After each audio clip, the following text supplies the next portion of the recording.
की है ज़बां, वो तो है ख्वाबों की परी।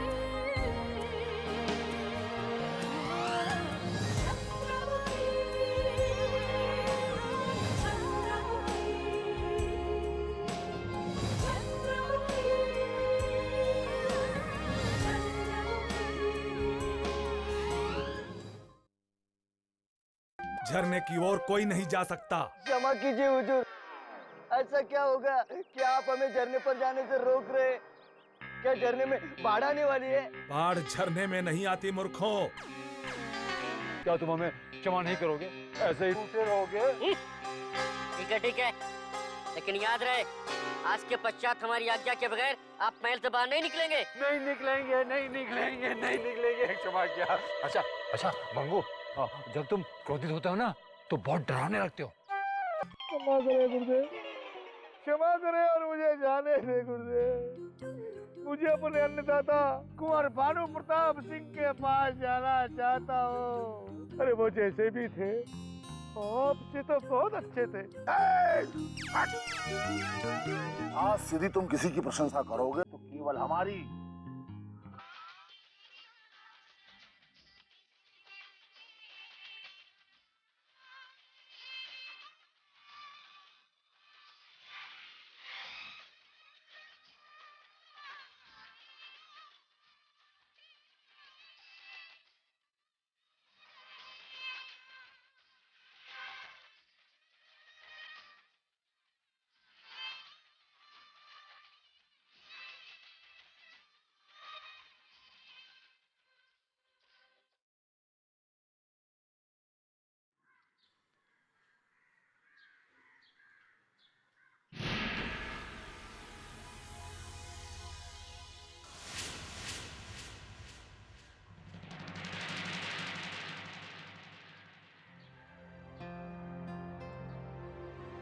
भगवान के घर देर अवश्य है, किंतु अंधेर नहीं।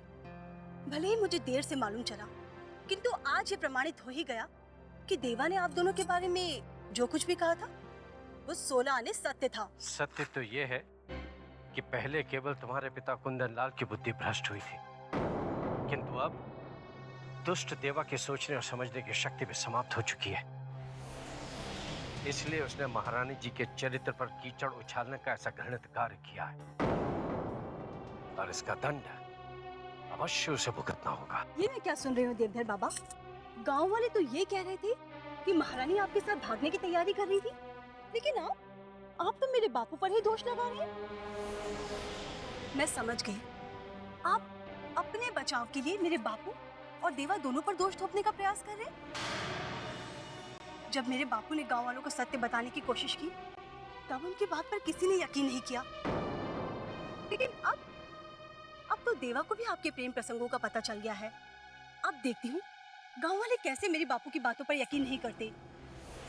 अब आप दोनों की पोल शीघ्र खुलने वाली है। तुम ठीक कह रही हो बेटी, गांव वालों को अब विश्वास हो जाएगा कि तुम्हारे पिता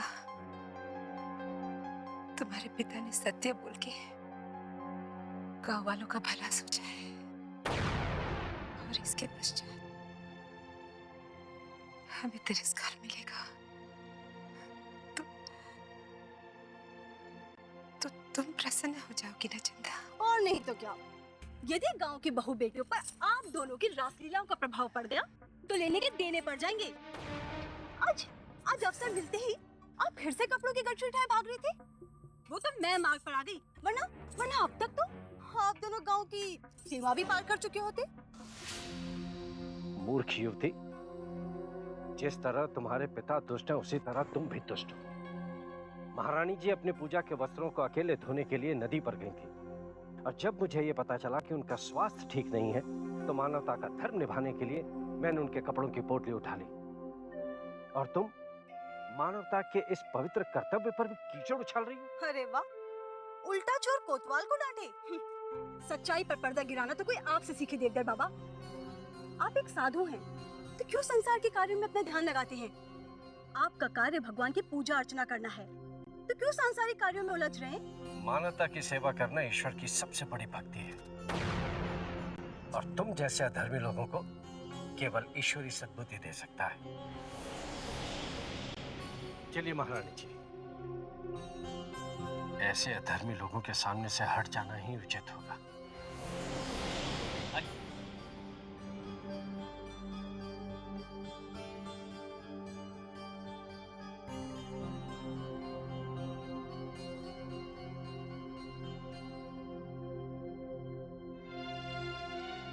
ईश्वर तुम्हें और तुम्हारे पिता को कभी क्षमा नहीं करेंगे, क्योंकि तुम लोगों ने देवधर बाबा जैसे संत का अपमान किया है।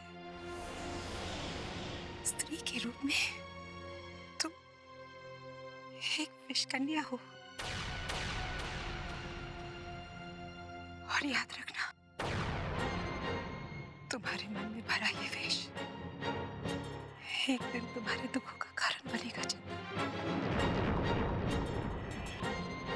मुझे अभिशाप देने से पहले आप अपने मन के भीतर भी अच्छी तरह से झांक कर देख लीजिए महारानी जी। यदि चोरी बार बार पकड़ी जाए तो उसका दंड भी भुगतना पड़ता है महारानी जी। अब मैं कोई अबोध बालिका तो हूँ नहीं, इतनी समझदार तो हूँ कि यदि मैं गांव वालों को चिल्ला चिल्ला कर यहाँ बुला लूं तो आज ही सच्चाई का पता चल जाएगा।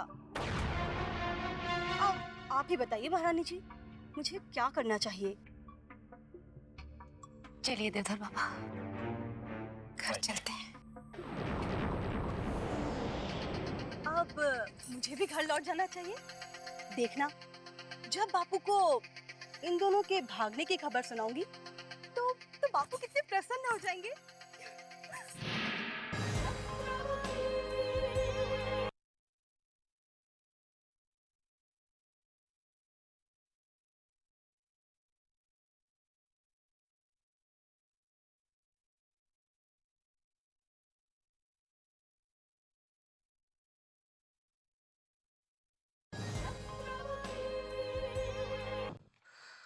सत्य कह रहा हूं देवा, जिस दिन से महारानी पद्मावती और देवधर बाबा ने गांव में भी छुप छुप कर रास लीलाएं रचाई है, उस दिन से मेरा तो इस गांव से मन ही उठ गया है। मैंने गांव वालों को सत्य बताया था, लेकिन क्या करूं, मेरी बात पर कोई विश्वास ही नहीं करता देवा। सत्य को अधिक दिनों तक नहीं छुपाया जा सकता है कुंदन भैया। पहले तुम अकेले थे, किंतु अब देवा भी तुम्हारे साथ है। याद रखना, एक दिन हम दोनों मिलकर उस महारानी पद्मावती और देवधर बाबा की पोल सारे गांव में खोल देंगे। विश्वास रखो देवा पर विश्वास।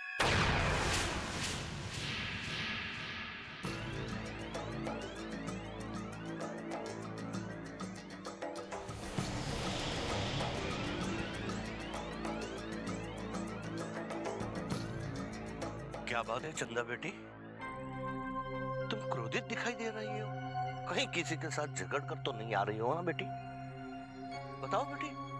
क्या कहूँ बापू, आज जो मैंने देखा है, यदि उसे आप लोगों को बताऊंगी तो कोई भी मेरी बात पर विश्वास नहीं करेगा। लेकिन आज मेरे नेत्रों ने साफ साफ देख लिया है कि वो महारानी पद्मावती फिर से कौन सा नया गुल खिला रही है। शीघ्र बताओ बेटी, महारानी ने अब कौन सा नया कार्य किया है? कहते हुए तो लज्जा आती है, लेकिन वो महारानी पद्मावती वो देवधर बाबा के साथ भागने की तैयारी कर रही थी। और तो और वो देवधर बाबा वो महारानी के वस्त्रों की पोटली को अपने शीश पर लादे भागे चले जा रहे थे। छी छी छी, अरे उस साधु को अब महारानी के मैले वस्त्र उठाकर भागने की आवश्यकता पड़ने लगी है। छी छी छी। पता नहीं मृत्यु की अवस्था में अब ये देवधर के मन में क्या सूझी है। अब उन्हें कौन समझाए कि वो कितना बड़ा अनर्थ कर रहे हैं। देखा देवा देखा, भले गांव वाले मुझे सबसे बड़ा झूठा समझे, लेकिन तुम तो जानते हो ना, महारानी और देवधर के बीच कितनी गहरी रास लीला चल रही है। मैंने तो उन दोनों की प्रेम की गहराई का उसी समय अंदाजा लगा लिया था कुंदन भैया, जब रात्रि के अंधकार में मैंने उन्हें भागते हुए रंगे हाथों पकड़ा था। अब इसमें कोई संदेह नहीं बचा है, कोई संदेह नहीं। मुझे तो दाल में केवल काला ही नजर आता था। नहीं देवा नहीं, मुझे तो पूरी दाल ही काली दिखाई पड़ रही है। तुमने अभी अभी महारानी और देवधर के नए कार्य के बारे में सुना, बस उसे गांव वालों के सामने जाकर तुम उजागर कर दो।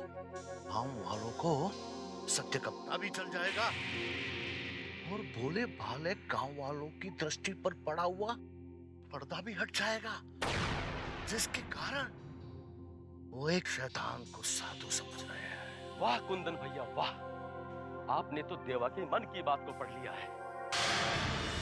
अब मुझे उस महारानी पद्मावती और देवधर बाबा से और अधिक घृणा हो गई है, क्योंकि उन दोनों के पापों का प्रभाव हमारे गांव की इन बेटियों पर भी पड़ सकता है।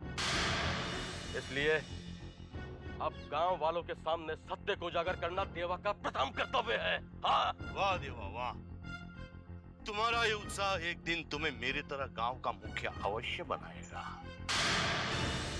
अब देर न करो देवा, और अपने कार्य के प्रारंभ में शीघ्र ही जुट जाओ। मुझे विश्वास है कि तुम पराजय कभी स्वीकार नहीं करोगे। जाओ देवा, सारे गांव में महारानी पद्मावती और साधु के वेश में छिपे शैतान देवधर की करतूतों का डंका बजा दो। समझो डंका बज गया है, जिसकी गूंज सारे गांव को सुनाई देना शेष है।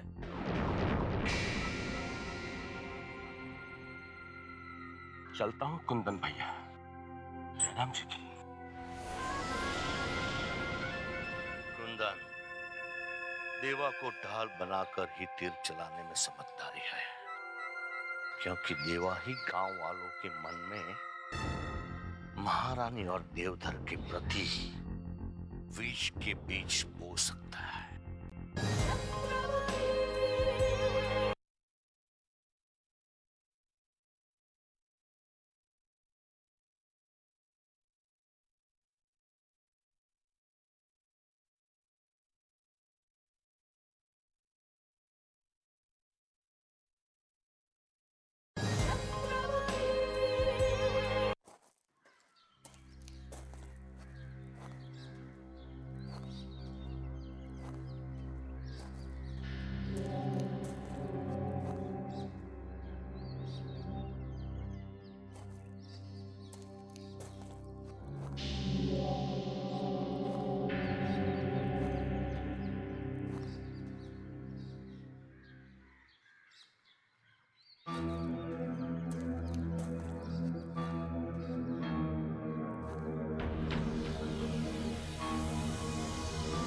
अरे कन्हैया लाल, क्या तुम्हारी मति मारी गई है जो गांव की सीमा में तुम अपनी युवा पुत्री को लेके घूम रहे हो?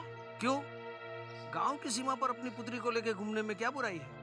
ये लो, क्या तुम नहीं जानते कि महारानी पद्मावती देवधर बाबा के साथ छुप छुप कर रासलीलाएं मना रही है? यदि महारानी पद्मावती की छाया भी तुम्हारी इस पवित्र बेटी के मुख पर पड़ गई ना, तो तुम्हें लेने के देने पड़ जाएंगे कन्हैया लाल। देखो देवा, सोच समझ कर बात करो। मेरे बापू ठीक कह रहे हैं। महारानी जी तो देवी है देवी।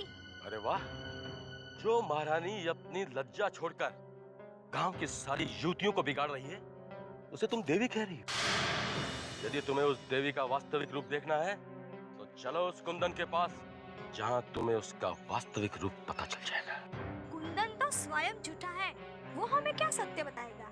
तो कुंदन की बेटी चंदा से मिलकर देख लो, क्योंकि चंदा ने उस महारानी और देवधर बाबा को भागते हुए रंगे हाथों स्वयं पकड़ा है। यदि ये असत्य हुआ तो देवा अपनी गर्दन कटवा देगा। चलो कुंदन के घर चलते हैं, जहां तुम्हें कुंदन की बेटी चंदा सत्य के दर्शन करवा देगी और तुम्हारे नेत्र खुल जाएंगे। चलो। ठीक है, चलो। आओ मेरे साथ।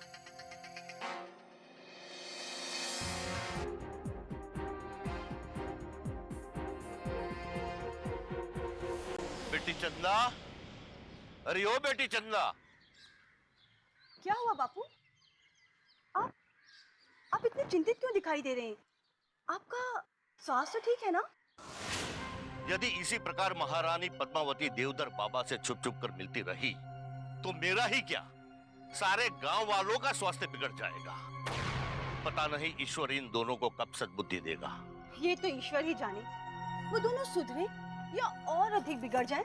इससे इससे आपको क्या लेना देना बापू? जो जैसा करेगा वैसा भरेगा। उन दोनों के बारे में इतना अधिक सोचकर आप अपना स्वास्थ्य क्यों खराब कर रहे हैं? गांव का मुखिया होने के नाते मुझसे ये पाप देखा नहीं जाता बेटी।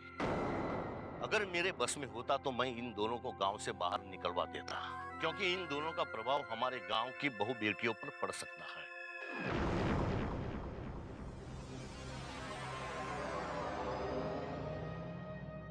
जय राम जी की कुंदन भैया। जय रघुनंदन देवा। इस वक्त तुम कन्हैयालाल और उसकी पुत्री रूपा के साथ कहां से आ रहे हो? मैं तो गांव की सीमा पर पहरा देता हुआ उस महारानी और देवधर बाबा पर दृष्टि जमाए हुए था, किंतु अचानक ये कन्हैयालाल मुझे अपनी युवा पुत्र के साथ वहां मिल गया। अरे समझाओ, इसे समझाओ। क्या तुम ये क्या मूर्खता कर रहे हो कन्हैयालाल? यदि महारानी पद्मावती की छाया तुम्हारी इस युवा पुत्री पर पड़ गई तो तुम्हारी पुत्री का जीवन नर्क बन जाएगा। महारानी ने ऐसा क्या कर दिया जो आप उनके लिए इतने कड़वे शब्दों का प्रयोग कर रहे हैं? ये लो, सारा गांव जानता है कि महारानी पद्मावती इस अवस्था में देवधर बाबा से प्रेम करने लगी है। वो दोनों किसी भी समय गांव छोड़कर भाग सकते हैं। अब तो तुमने चंदा के मुख से भी सुन लिया है ना कन्हैया भैया। क्या तुम्हें अब भी देवा की बात पर विश्वास नहीं हो रहा? देवा ने जो कहा था वो सत्य था। विश्वास तो अभी भी नहीं हो रहा था, लेकिन जब चंदा के मुख से ये बात सुनी तो संदेह नहीं रहा। बापू, मुझे तो महारानी जी और देवधर बाबा से घृणा हो गई है। आज के पश्चात मैं उन दोनों का मुंह कभी भी नहीं देखूंगी। सच कह रही बेटी, जिसे सारा गांव देवी समझकर पूज रहा था वो इतनी चरित्रहीन निकलेगी, मैं कभी सोच भी नहीं सकता था। ऐसी महारानी का इस गांव में रहना बहुत संकटमय है बापू। ऐसी महारानी को और देवधर बाबा को तो काला मुंह करके गांव के बाहर निकल देना चाहिए, ताकि ऐसा नीच कार्य करने का साहस फिर से कभी कोई न कर सके। तुमने तो मेरे मन की बात कह दी रूपा बेटी, किंतु इनका तो उससे भी बुरा असर होना चाहिए। हमारे गांव पर इसका प्रभाव पड़ सकता है। यदि ऐसा चलता रहा तो हमारे गांव की बेटियों से कौन शादी करेगा? मैं अपने गांव की बेटियों का भविष्य कभी नहीं बिगड़ने दूंगा। जिस महारानी और देवधर बाबा के कारण हमारे गांव में संकट आया है, मैं उन दोनों को इस गांव से बाहर निकलवा दूंगा। ऐसा तभी संभव होगा देवा, जब सारे गांव वाले सत्य जानेंगे। इसलिए तुम सारे गांव वालों के सामने शीघ्र ही सत्य बता दो, अन्यथा देर हो जाएगी। अब देर नहीं होगी कुंदन भैया, मैंने और मेरी बेटी रूपा ने सत्य जान लिया है। अब सारे गांव को हम बता देंगे। यदि तुमने हमारा साथ दे दिया तो बहुत सुखी रहोगे कन्हैयालाल। क्यों कुंदन भैया? ये तभी संभव होगा देवा, जब गांव वालों के सामने महारानी पद्मावती की कलई खुल जाए, तो उसके पास आत्महत्या करने के अलावा कोई चारा नहीं रहेगा।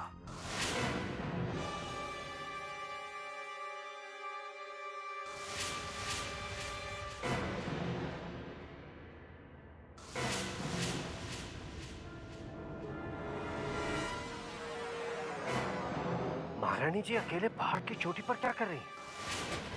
अवश्य कोई संकट का संकेत है।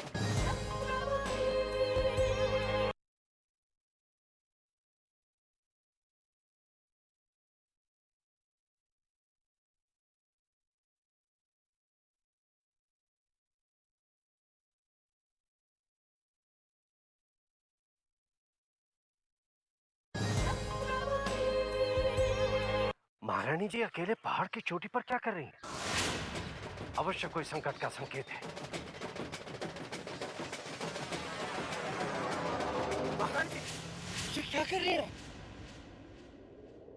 हम अब जीवित नहीं रहना चाहते बाबा, हमें मर जाने दीजिए बाबा। हम और तिरस्कार नहीं सह सकते। हम जीवित नहीं रहना चाहते बाबा। नहीं महारानी जी, ये क्या कह रही हैं आप? ऐसा कभी नहीं हो सकता। यदि आपने ऐसा कुछ अनर्थ कर दिया तो मैं वनराज को क्या उत्तर दूंगा? महारानी जी, आज के पश्चात यदि आपने अपने मृत्यु के विषय में सोचा तो हमारा मरा हुआ मुंह देखेंगे आप। ये आपने क्या कह दिया बाबा? ईश्वर करे आपको 100 वर्षों की आयु मिले, किंतु हम किसके सहारे जिए? पहले ईश्वर ने वनराज के पिताश्री को हमसे दूर कर दिया, फिर हमारा पुत्र हमसे बिछड़ गया, और अब ये गांव वाले हमारे चरित्र पर उंगलियां उठा रहे हैं। बाबा, हम महारानी जी, आप बस थोड़ा सब्र से काम लीजिए। देखिएगा, ईश्वर उन लोगों को अवश्य दंड देगा जिन्होंने आपको सताया है। मत लीजिए उस ईश्वर का नाम हमारे सामने बाबा, जिसने हमें अपमान और दुखों के सिवा कुछ नहीं दिया। हमारा विश्वास उठ गया है ईश्वर पर से। इस संसार में परमात्मा का कोई अस्तित्व नहीं। ऐसा नहीं कहते महारानी जी।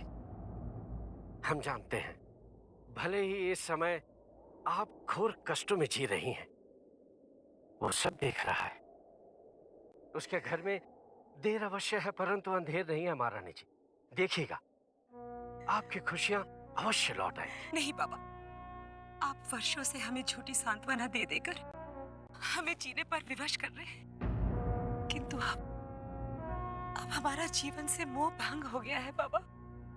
वहां महल में दोनों रानियां हम पर कटाक्ष करती थी, और यहाँ गांव वाले हमारे पीछे पड़े हुए।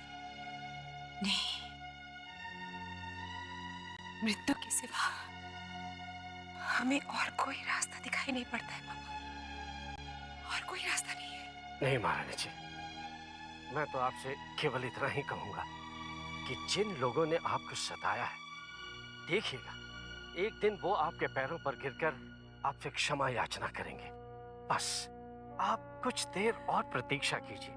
जैसे ही वनराज रूपनगर से लौट कर आएंगे, आपके सारे कष्ट दूर हो जाएंगे महारानी जी। वनराज कब आएगा वापस बाबा? कब? यदि वो हमारे नेत्रों में ज्योति रहते आ गया तो ठीक, अन्यथा उसे देखे बिना ही हमें इस संसार को त्याग देना होगा। नहीं महारानी जी, ईश्वर आपके साथ ऐसा अनर्थ कभी नहीं करेगा। वनराज उस फूल को लेकर अवश्य आएगा जिसमें आपकी और उसकी प्रसन्नताएं छिपी हुई हैं। बस महारानी जी, आप कुछ दिन और वनराज की प्रतीक्षा कीजिए। वनराज रूपनगर से अवश्य लौट कर आएगा।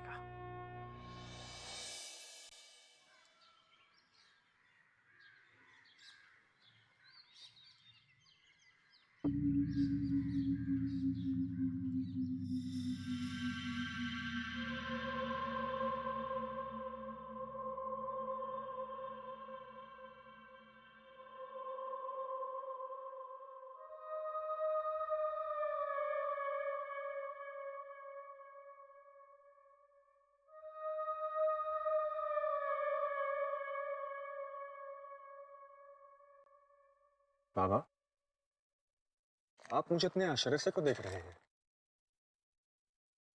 चंद्रमुखी के फूल का नाम सुनते ही आप इतनी चिंता में क्यों पड़ गए?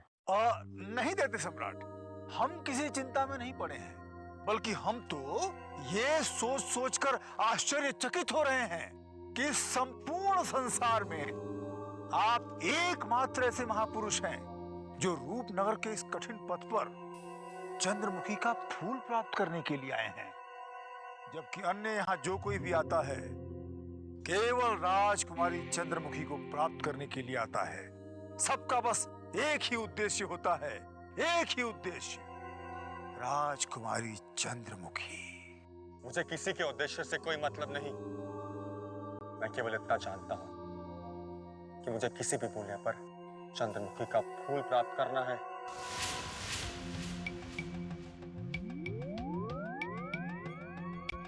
दैत्य सम्राट, चंद्रमुखी का फूल तो क्या, आप चाहें तो आपको चंद्रमुखी का संपूर्ण राज्य भी प्राप्त हो सकता है। हाँ, एक बार, बस एक बार आपको हाँ भर करने की देरी है। नहीं, ना तो मुझे चंद्रमुखी चाहिए और ना ही उसका राज्य। मैं पहले भी कह चुका हूं और आगे भी यही कहूंगा। जैसे अर्जुन की दृष्टि केवल मछली की आंख की ओर टिकी हुई थी, वैसे ही मेरी दृष्टि केवल चंद्रमुखी की फूल की ओर केंद्रित है। आप धन्य हैं, आप धन्य हैं दैत्य सम्राट। अपने लक्ष्य के प्रति आपकी निष्ठा को देखकर हम गदगद हो उठे हैं, प्रसन्नता से झूम उठे हैं। दैत्य सम्राट, यदि आप अपनी सेवा का एक अवसर भी हमें प्रदान करेंगे तो हम स्वयं को भाग्यशाली समझेंगे। क्षमा कीजिए बाबा, मैं अपना कार्य स्वयं संपन्न करता हूँ। जो वचन मैंने अपनी माँ को दिया है मैं उसे अपने बल पर पूरा करूंगा। मुझे आपकी सहायता की कोई आवश्यकता नहीं है। अब ऐसा कहकर आप अपने इस भक्त की प्रार्थना को ठुकरा रहे हैं दैत्य सम्राट। यदि एक बार आप हमें अपनी छत्र छाया में ले लें तो हमारा जीवन सफल हो जाए। हम आपको विश्वास दिलाते हैं कि हमारे जीते जी हम आपके प्राणों पर कोई भी संकट कभी भी आने नहीं देंगे। मुझे तो यह समझ में नहीं आ रहा कि आप मुझे इतना मान सम्मान क्यों दे रहे हैं। मैंने तो आपके लिए ऐसा कोई कार्य नहीं किया जो आप मेरी सहायता करने के लिए इतने उत्सुक हैं। वो इसलिए दैत्य सम्राट कि आप स्वयं नहीं जानते कि आप कितने महान हैं। इस संपूर्ण संसार में आपसे बड़ा मातृभक्त कोई हो ही नहीं सकता। अपनी माता को दिया हुआ वचन निभाने के लिए आपने अपने प्राणों की चिंता भी नहीं की और यहाँ इस घनघोर मायावी जंगल में चले आए। इसके अलावा इस संसार का सबसे शक्तिशाली महापुरुष होते हुए भी आप इतने सरल और साधारण हैं कि श्रद्धावश हमारा शीश आपके आगे स्वयं ही झुक जाता है। हमें आशा ही नहीं बल्कि पूर्ण विश्वास है कि चंद्रमुखी का फूल आपको अवश्य ही प्राप्त होगा, अवश्य ही। वो जादूगर किस रहस्यमय फूल की बात कर रहा है? चंद्रमुखी के फूल में ऐसा क्या रहस्य छुपा है? ये वो युवराज हजारों कोसों की यात्रा करके यहाँ चला आया।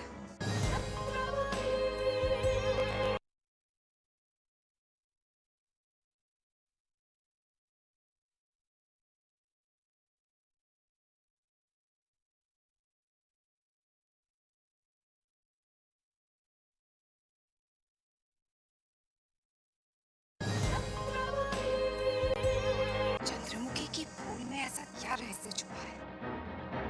ये वो युवराज हजारों कोसों की यात्रा करके यहाँ चला आया। विचित्र सूचना महामहिम राजवीर सिंह को तत्काल देनी होगी। बाबा,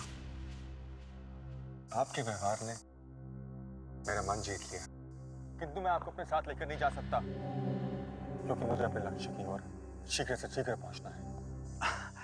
आपकी आज्ञा के बिना हम आपके साथ चल भी नहीं सकते दैत्य सम्राट, परंतु हाँ, हम आपकी सफलता के लिए सदैव प्रार्थना करते रहेंगे। यदि आप इस दास का निवेदन स्वीकार करें तो यहाँ से आगे के मार्ग पर थोड़ा संभल कर चलिएगा, क्योंकि रूपनगर के इस मायावी जंगल का सबसे कठिन और मायावी मार्ग यहीं से प्रारंभ होता है। रूपनगर के इस मायावी जंगल में यहाँ से आगे आपको ऐसी विचित्र और मायावी शक्तियां मिलेंगी जिनका रहस्य कोई भी नहीं जानता। हाँ, कोई भी नहीं। मुझे इसकी कोई चिंता नहीं है क्योंकि मैंने अनेक मायावी शक्तियों और अनेक शत्रुओं का सामना किया है। आप अपना ख्याल रखिए। मैं अपने लक्ष्य की प्राप्ति के बाद अपनी भूमि की ओर लौट जाऊंगा। धन्य है वो भूमि जहां से आप पधारे हैं दैत्य सम्राट। यदि हो सके तो अपने इस तुच्छ भक्त की एक अंतिम इच्छा अवश्य पूर्ण कर दीजिएगा। अंतिम इच्छा? मैं समझा नहीं बाबा, आप क्या कहना चाह रहे हैं? यही कहना चाहते हैं दैत्य सम्राट कि आप जब रूपनगर से चंद्रमुखी का फूल लेकर वापस लौटें तो हमें दर्शन अवश्य दें, अन्यथा पता नहीं भविष्य में आपके दर्शन करने का सौभाग्य कब प्राप्त होगा। ठीक है, अगर ईश्वर ने चाहा तो आपकी ये इच्छा अवश्य पूर्ण होगी। कहते हैं ना, जिसके मन में सत्य हो उसकी सारी इच्छाएं पूर्ण होती हैं। लौटते समय अगर समय अनुकूल रहा तो मैं आपसे अवश्य मिलूंगा, ये मेरा वचन है। आप धन्य हैं गुरुदेव, धन्य हैं। आपके इस वचन ने हमारे भीतर नए प्राणों का संचार कर दिया है। हम आपकी प्रतीक्षा करेंगे। अब मुझे अपनी माँ की याद सताने लगी है। उन्हें देखे हुए कितना समय व्यतीत हो गया है। अब मैं शीघ्र से शीघ्र चंद्रमुखी का फूल प्राप्त करके अपने माँ के दर्शन करना चाहता हूँ। इसलिए मैं एक क्षण भी गवाए बिना रूप में करके और प्रस्थान कर देना चाहता हूँ। जाइए दैत्य सम्राट, जाइए। सफलता की देवी आपके चरणों का चुंबन करने की प्रतीक्षा कर रही है। अब हम आपके दर्शन तभी करेंगे जब आपके हाथों में चंद्रमुखी का फूल होगा। जाइए। चलता हूँ बाबा। हमारी शुभकामनाएं।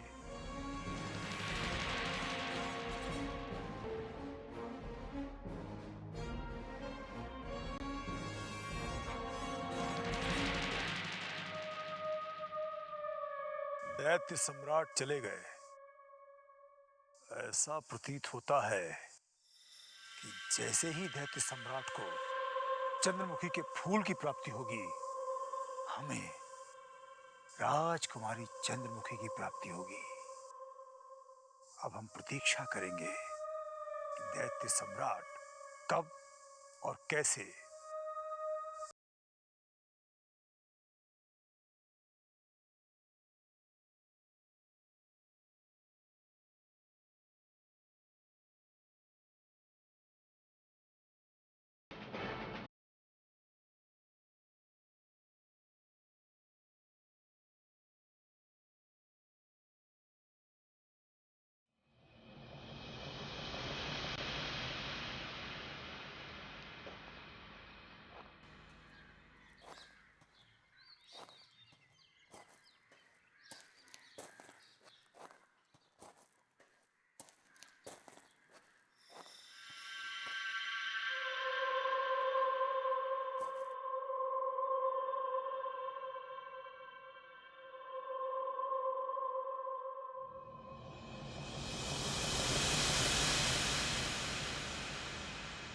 कुंवर सूर्य प्रताप सिंह पता नहीं मुझे छोड़कर कहाँ लुप्त हो गए।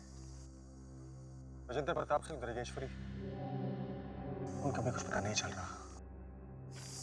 पता नहीं कहाँ ढूंढूं उन्हें, कुछ समझ में नहीं आ रहा।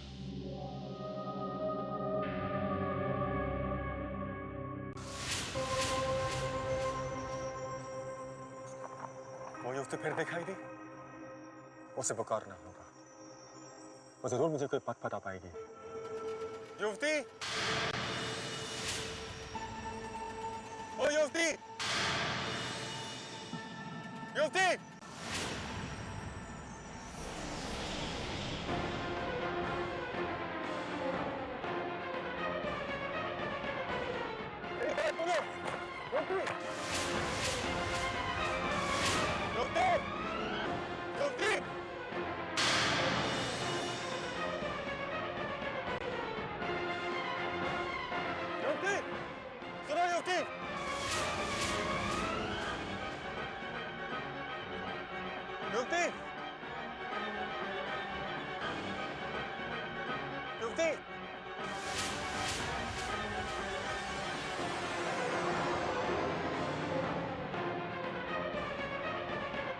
युवराज रूपनगर की ओर बढ़ रहा है।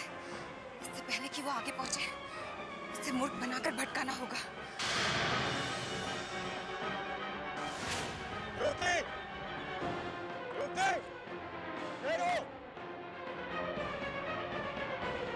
युवती, ठहरो, मैं तुम्हें कोई हानि नहीं पहुंचाऊंगा। रुक जाओ युवती।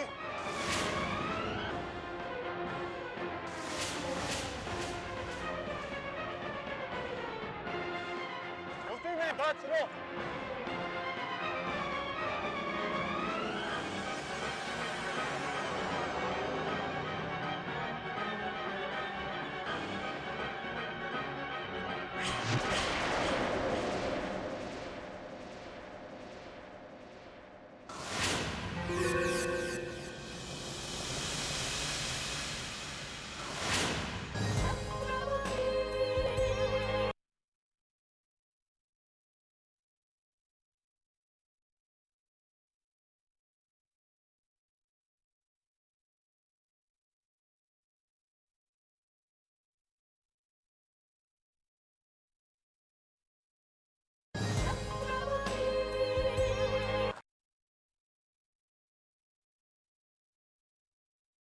वो युवती दोबारा मुझसे डरकर क्यों भाग गई?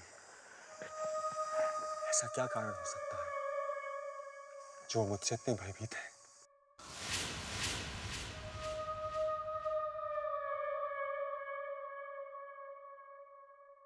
वनराज, कुंवर, कुंवर मैं तुम्हें ढूंढ रहा था। तुम कहाँ लुप्त हो गए थे? मैं तुम्हें कब से खोज रहा हूँ। तुम जब उस गीत को सुनते सुनते हमें छोड़कर चले गए थे तो हम इस जंगल में अकेले पड़ गए थे। उस गीत को गाने वाली युवती राजकुमारी चंद्रमुखी थी वनराज, इसीलिए उसकी सुरक्षा का पहरा भी बहुत कड़ा था। हम किसी तरह राजकुमारी चंद्रमुखी के रक्षकों की दृष्टि से छिपते छिपाते यहाँ तक पहुँच गए और हमें तुम दिखाई पड़ गए। हमारा भाग्य बहुत प्रबल है कि हम दोनों दोबारा मिल गए। अब मुझे दुर्गेश्वरी और विजेंद्र प्रताप सिंह की चिंता सताई जा रही। पता नहीं वो दोनों कहाँ होंगे। यही बात तो हमें भी सता रही है वनराज। तुम्हें दुर्गेश्वरी और विजेंद्र प्रताप सिंह को तत्काल खोजना होगा। यदि सुरक्षा रक्षकों की दृष्टि उन पर पड़ गई तो वो उनके घेरे में फंस जाएंगे। तुम ठीक कह रहे हो कुंवर, हमें तत्काल यहाँ से प्रस्थान कर लेना चाहिए वरना अनर्थ हो जाएगा। चलो।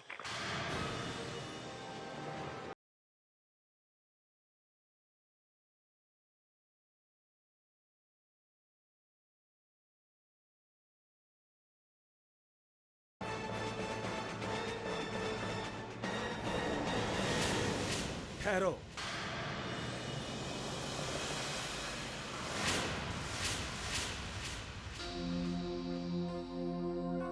राजकुमारी जी के राज अतिथि सूर्य प्रताप सिंह महल से अचानक यहाँ कैसे आ गए?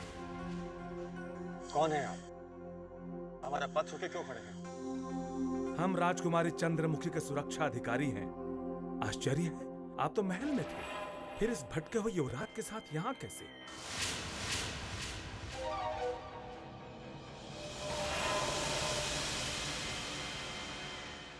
क्या बात है, आप दोनों किस सोच में पड़ गए?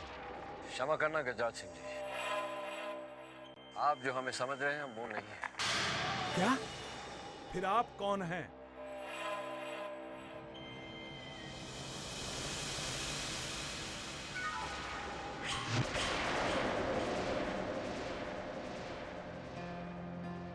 मैं आपके महल की एक मायावी शक्ति हूँ, मंधरा। हम समझ गए मंधरा, तुम इस युवराज को भ्रमित करके कहीं और भटकाने का प्रयत्न कर रही थी। किंतु तुम ये क्यों भूल गई कि तुम ऐसा करके कितना बड़ा अपराध करने जा रही थी? क्या तुम्हें राजकुमारी चंद्रमुखी के आदेश का पता नहीं? यदि उनको ये पता चल गया तो तुम्हें मृत्यु दंड भी दिया जा सकता है। मुझे क्षमा कर दीजिएगा गजराज सिंह जी, अनजाने में मुझसे भूल हो गई। मैं समझी थी कि ये अन्य राज्य के कोई गुप्तचर है, इसीलिए मैं उनको भ्रमित करके भटकाने का प्रयत्न कर रही थी। ये कोई अन्य राज्य के गुप्तचर नहीं है, ये राजकुमारी चंद्रमुखी के होने वाले राज अतिथि वनराज है। मूर्ख मंधरा, आज के पश्चात इनकी तरफ दृष्टि उठाकर देखने का भी प्रयास किया तो तुम्हें महल के अंदर घुसने नहीं दिया जाएगा। अब जाओ यहाँ से और ये अपनी सूरत मुझे फिर कभी नहीं दिखाना। जो आज्ञा हुजूर।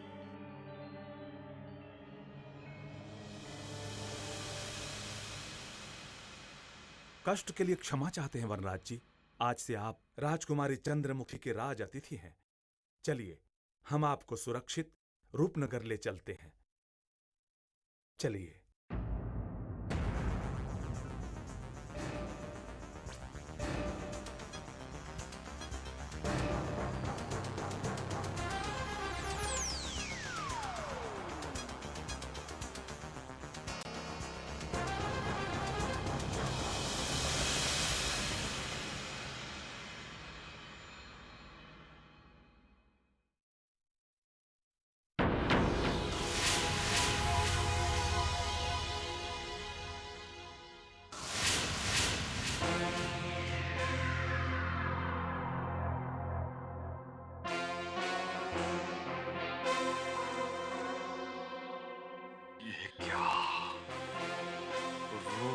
के अधिकारियों ने वनराज जैसे योद्धा को भी अपने जाल में फंसा लिया। इसका मतलब है मैं फूक फूक कर कदम रखना होगा भानु प्रताप सिंह। कहीं ऐसा ना हो कि राजकुमारी चंद्रमुखी को प्राप्त करने की बजाय उसकी कारागार में जीवन व्यतीत करना हो।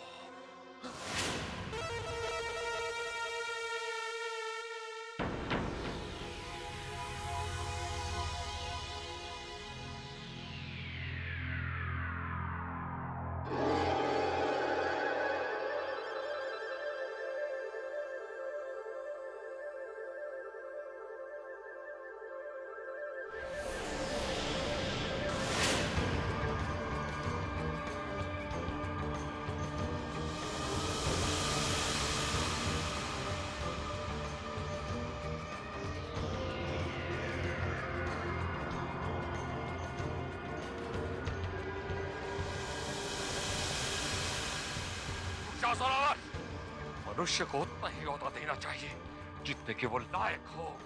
पता नहीं किस अशुभ घड़ी में हमने तुम्हें अपना सेनापति नियुक्त किया था। हमारे सामने क्यों चल के आ रहे हो विश्वासघाती?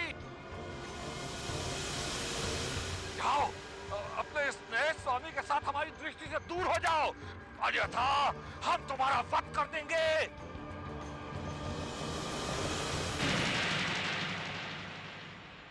दो